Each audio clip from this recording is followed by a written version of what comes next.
بسم اللہ الرحمن الرحیم۔ السلام علیکم ورحمۃ اللہ وبرکاتہ۔ بنی اسرائیل میں ایک شخص رہتا تھا اور اس کی بیوی انتہائی خوبصورت اور فرما بردار تھی۔ ایک مرتبہ اس شخص کا سفر پر جانا ہوا تو اس نے اپنے بھائی سے کہا کہ میں سفر پر جا رہا ہوں اور میری غیر موجودگی میں تم میری بیوی کی خدمت اور دیکھ بھال کرو گے۔ اس کے بھائی نے اقرار کر لیا اور یقین دہانی کراتے ہوئے کہا، بھائی جان، آپ بے فکر ہو کر سفر پر جائیں، آپ کو کسی قسم کی کوئی شکایت نہ ہوگی۔ چنانچہ وہ شخص مطمئن ہو کر سفر پر روانہ ہو گیا اور اس کے بھائی نے اپنی بھابھی کے ساتھ رہنا شروع کر دیا۔ اس خوبصورت عورت کے حسن و جمال نے اس کی آنکھوں پر غفلت کا پردہ ڈال دیا اور اپنے بھائی سے کیے ہوئے وعدے کو توڑ کر اس کی بیوی کو اپنے ارادے سے آگاہ کرتے ہوئے گناہ کی دعوت دی۔ عورت پاک دامن اور باحیا تھی، اس نے انکار کر دیا۔ جب بدبخت خائن دیور نے اپنی کوشش میں ناکام ہونے لگا تو دھمکی دیتے ہوئے کہا، اگر تم نے میری بات نہ مانی تو میں تمہیں ہلاک کر دوں گا۔ عورت نے کہا، خدا کی قسم، میں تمہاری گناہ بھری دعوت ہرگز قبول نہ کروں گی، تم جو چاہے کر لو۔ پاک باز عورت کے ایمان افروز اور جرأت مند انداز کو دیکھ کر وہ خاموش ہو گیا۔ جب اس کا بھائی سفر سے واپس آیا تو اس نے کہا، میرے بھائی، جانتے ہو تمہاری بیوی نے تمہارے جانے کے بعد کیا گول کھلایا؟ سنو، وہ مجھے بدکاری کی دعوت دیا کرتی تھی۔ اس نے تمہارے جانے کے بعد نہ جانے کیا کیا برے کام کیے۔ بھائی کی یہ باتیں سن کر اسے بہت غصہ آیا۔ اس نے کہا، جانتے ہو تم کیا کہہ رہے ہو؟ تو اس نے کہا، بھائی جان، اللہ کی قسم، میں بالکل سچ کہہ رہا ہوں۔ بھائی کی باتیں سن کر اس کے دل میں یہ بات جم گئی کہ واقعی میری بیوی نے خیانت کی ہے۔ غم و غصے کی وجہ سے اس نے اپنی بیوی سے بات چیت بند کر دی۔ بالآخر ایک رات موقع پا کر اپنی پاک باز بیوی کو تلوار کے بے در پہ وار کر کے شدید زخمی کر دیا۔ جب یقین ہو گیا کہ وہ مر چکی ہے تو وہاں سے چلا گیا۔ خدا کی قدرت کے شدید زخمی ہونے کے باوجود نیک خاتون ابھی زندہ تھی۔ وہ گرتی پڑتی ایک راہب کے عبادت خانے کے قریب پہنچی۔ اس کی درد بھری آہیں سن کر راہب نے اپنے غلام کو بلایا۔ دونوں اسے اٹھا کر عبادت خانے میں لے آئے۔ نیک نیت راہب بڑی توجہ سے اس کا علاج کرتا رہا، جس کی وجہ سے وہ بہت ہی جلد صحت یاب ہو گئی۔ راہب کی زوجہ فوت ہو گئی تھی، اس کا ایک چھوٹا سا بچہ تھا۔ راہب نے عورت سے کہا، اب تم ٹھیک ہو گئی ہو، اگر جانا چاہو تو باخوشی چلی جاؤ، اگر یہاں رہنا چاہو تو تمہاری مرضی ہے۔ عورت نے کہا، میں یہیں رہ کر آپ کی خدمت میں زندگی گزارنا چاہتی ہوں۔ راہب نے اپنا بچہ اس کے حوالے کر دیا۔ نیک و پارسا خاتون بڑی دل و جمی سے اس کی پرورش کرنے لگی۔ راہب کا سیاہ فام غلام عورت کے حسن کو دیکھ کر بدنیت ہو گیا اور موقع کی تلاش میں رہنے لگا۔ ایک دن اس نے اپنی نیت بد کا اظہار کرتے ہوئے اس پاک باز باحیا عورت کو بدکاری کی طرف بلایا اور کہا، باخدا، یا تو میری بات مان لے اور میری خواہش پوری کر دے، ورنہ میں تجھے ہلاک کر دوں گا۔ خوف خدا رکھنے والی نیک عورت نے کہا، میں ہرگز تیری بات نہیں مانوں گی، تجھے جو کرنا ہے کر لے۔ بدکار سیاہ فام اپنی ناکامی پر ماتم کرتا ہوا دل میں بغض لیے ہوئے وہاں سے چلا گیا۔ رات کی سیاہی نے جب ہر شے کو ڈھانپ لیا تو سیاہ فام غلام عورت کے پاس آیا۔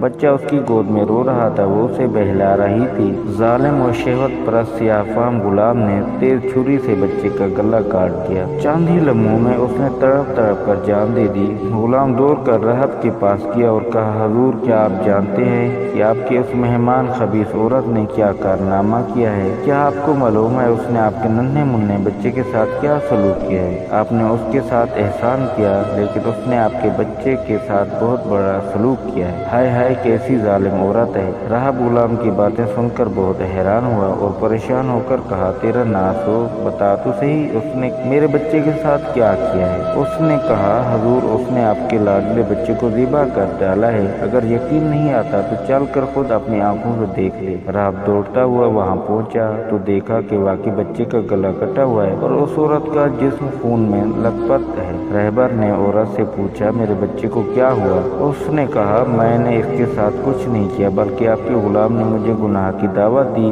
جب میں نے انکار کیا تو اس نے بچے کو قتل کر دیا۔ میں اس معاملے میں بالکل بے قصور ہوں۔ راہب نے کہا، اے اللہ کی بندی، تو نے اپنے معاملے میں مجھے شک میں مبتلا کر دیا ہے۔ اب میں نہیں چاہتا کہ تو میرے ساتھ رہے۔ یہ 50 دینار لے اور جا، جہاں تیرا دل چاہے چلی جا، یہ دینار تیری ضرورت میں کام آئیں گے۔ عورت نے 50 دینار لیے اور اللہ کی رحمت سے امید لگائے غیر متعین منزل کی طرف چل दी। एक बस्ती के करीब से गुजरी तो देखा मजमा लगा हुआ है और एक शख्स को फांसी देने के लिए लिया जा रहा है। बस्ती का सरदार भी वहीं मौजूद था। औरत सरदार के पास गई और कहा, क्या ऐसा हो सकता है कि तुम मुझसे 50 दिनार ले लो और इस शख्स को आजाद कर दो। सरदार ने कहा, लाओ रकम मेरे हवाले करो। औरत ने 50 दिनार दिए तो सरदार ने कैदी को रिहा कर दिया। वो कैदी पाकबाज साबरा खातून के पास आया और कहा, मेरी जान बचाकर तूने जो एहसान किया है, आज तक किसी ने ऐसा एहसान मुझ पर नहीं किया। अब मैं तेरी खिदमत करूंगा यहाँ तक कि मौत हमारे दरमियान जुदाई कर दे। चुनाचे वो शख्स उस औरत को लेकर पहले समंदर पर जा पहुंचा। कश्ती चलने ही को थी कि दोनों कश्ती में सवार हो गए। औरत का हुस्न जमाल देखकर सारे मुसाफिर हैरान रह गए। वो औरतों वाले हिस्से में बैठ गई। लोगों ने कैदी से कहा, ये हसीन और जमील औरत कौन है? उस बदबख्त ने कहा, ये मेरी दरखरीदी लोंडी है। कश्ती में मौजूद एक शख्स जो उसके हुस्न में गिरफ्तार हो चुका था, उसने कहा, क्या तुम अपनी लोंडी को फरोख्त करोगे? तो उसने कहा, मैं इसे बेचना नहीं चाहता क्योंकि वो मुझसे ज्यादा मोहब्बत करती है। जब उसे मालूम होगा कि मैंने उसे बेच दिया है तो उसे मेरी तरफ से बहुत तकलीफ पहुंचेगी। उसने मुझसे अहद लिया कि मैं उसे कभी ना बेचूंगा। मुसाफिर ने कहा, मुझसे मुंह मांगी कीमत ले लो और खामोशी से चला जा। तुझे क्या जरूरत है कि तू उसे बतलाए? लालची और एहसान फरमोश धोखेबाज कैदी ने माल के माल में फंस कर मुसाफिर से बहुत सारा माल लिया और कश्ती से उतर गया। मुसाफिर ने उसे खरीद और फरोख्त पर तमाम मुसाफिरों को गवाह बना लिया। औरत चूंकि औरतों वाले हिस्से में थी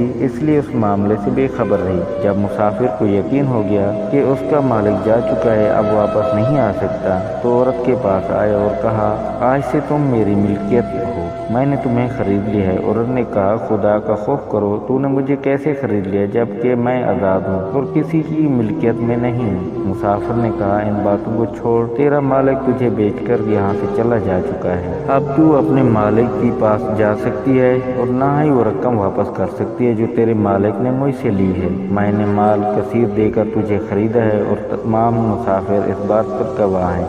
अगर यकीन नहीं आता तो इनसे पूछ ले।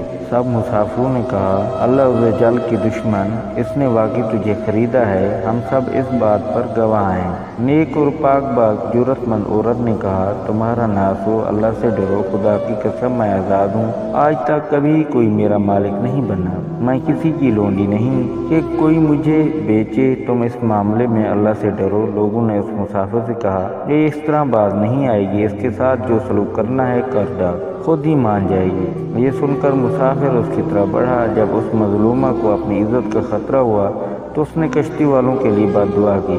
फौरन कश्ती उन सब को लेकर डूब गई। सब के सब गर्क हो गए और कश्ती के तख्ते पर औरत के अलावा कोई बाकी न बचा। वो ईद का दिन था। बादशाह अपनी राया के साथ सहले समंदर पर आया हुआ था। तमाम लोग खुशियाँ मना रहे थे।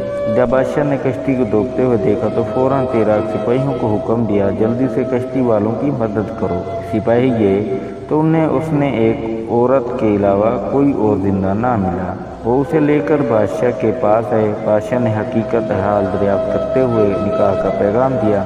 उसने ये कहकर इनकार कर दिया, मेरा किस्सा बड़ा अजीब व गरीब है, मेरे लिए निकाह करना जायज़ नहीं। बादशाह ने जब ये सुना तो उसके लिए अलहदा मकान बनवाया और वो औरत उसमें रहने लगी। दिन रात गुजरते रहे। वक्त की गाड़ी तेजी से चलती रही। बादशाह को जब भी कोई अहम मामला पेश आता वो इस पाकबाज औरत से मशवरा करता। अल्लाह ने उस औरत के मशवरों में ऐसी बरकत दी कि उन पर अमल करके बादशाह को हमेशा कामयाबी मिली। अब बादशाह के नज़दीक ये पाकबाज औरत बहुत मुआज़्ज़म होगी। वो उसे बहुत बाबरकत समझने लगा। जब बादशाह की मौत का वक्त करीब आया तो उसने अपने वज़ीरों, मुशीरों और राया को जमा करके कहा, आए लोगो तुमने मुझे कैसा पाया है? सब ने बेक ज़बान जवाब दिया, अल्लाह आपको अच्छी जज़ाए अता फरमाए, आप हमारे लिए रहीम बाप की तरह हैं। बादशाह ने कहा, आए लोगो तवज्जो से मेरी बात सुनो। तुमने महसूस किया होगा हमारी नेक सीरत मेहमान खातून काबिल कदर मशहूरों की बदौलत हमारे मुल्क का निज़ाम बेहतर हो गया है। मैंने इसे अपने हर मामले में बाबरकत पाया है। मैं तुम्हारे लिए एक बहुत अच्छी तदबीर करना चाहता हूँ। लोगों ने तजस्सुस भरे अंदाज में कहा, अलीजा हुक्म फरमाइए, आप क्या चाहते हैं? तो बादशाह ने कहा, मैं चाहता हूँ कि अपने बाद इस नेक सीरत खातून को तुम पर मलका मुकर्रर करूँ। शफीक और रहीम बादशाह के हुक्म पर लब्बैक कहते हुए अली जान जैसा आप चाहते हैं इंशाअल्लाह वैसा ही होगा। चुनांचे बादशाह ने उस बाहया, नेक सीरत और साबरा खतून को पूरे मुल्क की सल्तनत अता कर दी और खुद दार फानी से कूच करके दार बका का राही बन गया। उस औरत ने मलका बनते ही ऐलान कर दिया कि पूरे मुल्क के लोग बैयत के लिए जमा हो जाएं। हुक्म शाही मिलते ही मुल्क के गोशे गोशे से लोग नए बादशाह की बैयत के लिए जमा हो गए और बैयत का सिलसिला शुरू हुआ। जब उसका शूहर और देवर आए तो हुक्म दिया इन दोनों को अलहदा खड़ा कर दो। फिर वो शख्स आया जिसे फांसी दी जा रही थी और जिस एहसान फरमोश ने अपनी इस महसना को बेच दिया था, मलका ने हुक्म दिया कि उसे भी उन दोनों के साथ खड़ा कर दो। फिर नेक सीरत रहब और उसका बदकिरदार सियाफाम गुलाम आया तो उन्हें भी लोगों से अलहदा कर दिया गया। जब तमाम लोग बैयत कर चुके तो मलका ने उन पांचों को अपने पास बुलवाया और अपने शोहर से कहा, क्या तुम मुझे पहचानते हो? उसने कहा, खुदा की कसम आप हमारी मलका हैं। मलका ने कहा, मैं तुम्हारी बीवी हूँ। सुनो, तुम्हारे बदकिरदार खायन भाई ने मेरे साथ क्या बुरा सलूक किया था। यह कहकर सारा वाक़या उसे बताया और कहा, अल्लाह खूब जानता है कि तुमसे जुदा होने से लेकर आज तक मुझे किसी मर्द ने नहीं छुआ। मैं आज भी पाक दामन और महफूज हूँ। फिर उसने अपने देवर को बुलाकर फांसी का हुक्म दे दिया। फिर रात से कहा, अगर आपको कोई हाजत हो तो बताओ, मैं वही औरत हूँ जो तुम्हारे पास जख्मी हालत में आई थी। तुम्हारे बेटे को तुम्हारे इस जालिम और शहवत परस्त सियाफाम गुलाम ने ज़िबा किया था। फिर गुलाम को बुलाकर उसे भी कत्ल करवा दिया। अब उस शख्स की बारी थी जिसे फांसी दी जा रही थी और मलका ने जिसे बचाया था और बाद में कश्ती में उसने मलका को बेच दिया था। जब वो आया तो उसे भी कत्ल कर दिया गया और उसकी लाश चरहे पर लटका दी गई और यूं अपने इंजाम को पहुंच गया। बाहया पाक दामन खतून ने हर आन अपनी इज्जत की हिफाजत की, अहकाम खुदाबंदी को पेश नज़र रखा और सब्र इस्तकामत से काम लिया। आज उसे ताज तख्त और इज्जत व अजमत की दौलत मैसर थी। जब तक खालिक की कायनात ने चाहा वो बहुसन खूबी अमूर सल्तनत अंजाम देती रही। फिर इस दारुफानी से दारुबका की तरफ कूच कर गई। अल्लाह ताला की उन पर रहमत हो। नाज़रीन, अगर आपको मेरी वीडियो पसंद आई हो तो मेरे चैनल को सब्सक्राइब और वीडियो को शेयर ज़रूर करना। अल्लाह हाफ़िज़, मिलते हैं एक नई वीडियो के साथ।